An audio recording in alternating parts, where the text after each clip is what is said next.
അപ്പം ലക്ഷദ്വീപിലേക്കാണ് പോയിക്കൊണ്ടിരിക്കുന്നത്. ഞങ്ങൾ രണ്ടുപേരും. ഇതാണ് കൊച്ചി വെല്ലിംഗ്ടൺ ഐലൻഡിലെ ലക്ഷദ്വീപ് പാസഞ്ചർ ഫെസിലിറ്റേഷൻ സെൻറ്റർ. ഇവിടെ നീണ്ട ക്യൂ ആണ്. ആ ക്യൂവിൽ ഒരാളായി ഞാനും ഇങ്ങനെ നിൽക്കുക. ഷിപ്പിലേക്കുള്ള എമിഗ്രേഷനും പരിപാടിയൊക്കെ കഴിഞ്ഞു. നമ്മളെ ഷിപ്പിലേക്ക് കൊണ്ടുപോകാനുള്ള ബസ്സാണ്. ഈ ബസ്സിലാണ് നമ്മൾ ഷിപ്പിലോട്ട് പോണത്.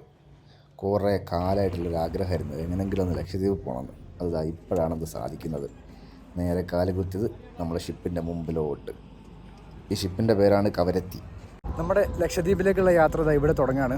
ഈ കണ്ടോ ഷിപ്പ്, കവരത്തി ഷിപ്പിലാണ് നമ്മൾ പോകുന്നത്.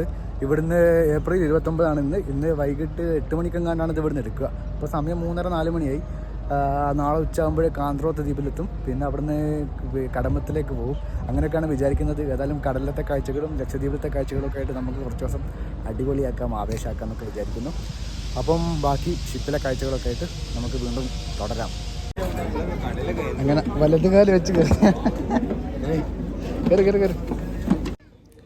അങ്ങനെ സ്റ്റെപ്പ് കയറി നേരെ ഷിപ്പിലോട്ട്. ഷിപ്പ് കയറിയിട്ട് നേരെ നമ്മുടെ ബങ്കറിലോട്ട് പോകണം. അങ്ങനെ ബങ്കറിലോട്ട് കയറാം. എൻ്റെ മോനെ ഏതാ AC? നമ്മൾ സെക്കൻഡ് ക്ലാസ് യാത്രക്കാരാണ്. അപ്പം എന്നാലും നമ്മൾ ട്രെയിനിലെ സെക്കൻഡ് ക്ലാസ് പോലെ അല്ല, കപ്പലിലെ സെക്കൻഡ് ക്ലാസ്. നമുക്കിങ്ങനെ കിടന്നുറങ്ങി പോകാൻ പറ്റും. എൻ്റെ സീറ്റ് 191, അക്ബറിൻ്റെ 190. അങ്ങനെ ലഗേജൊക്കെ ഇവിടെ വെച്ചിട്ട് ഇനി കപ്പലൊന്ന് കാണട്ടെ. അപ്പം ഇപ്പോഴും കൊച്ചിയിൽ തന്നെയാണ്. സമയം 4:50, 5 മണി. കൊച്ചിയിൽ നിന്ന് എടുത്തിട്ടില്ല കണ്ടോ. കടലിൻ്റെ സൈഡായത്. ചാടി വെക്കണടാ, തച്ച് ചാടിക്കോ ഏതാലേ. അപ്പം ലക്ഷദ്വീപ് യാത്രയുടെ ഒരു സീരീസ് ഇവിടെ തുടങ്ങാണ്. അപ്പോൾ ഓക്കെ, ബൈ.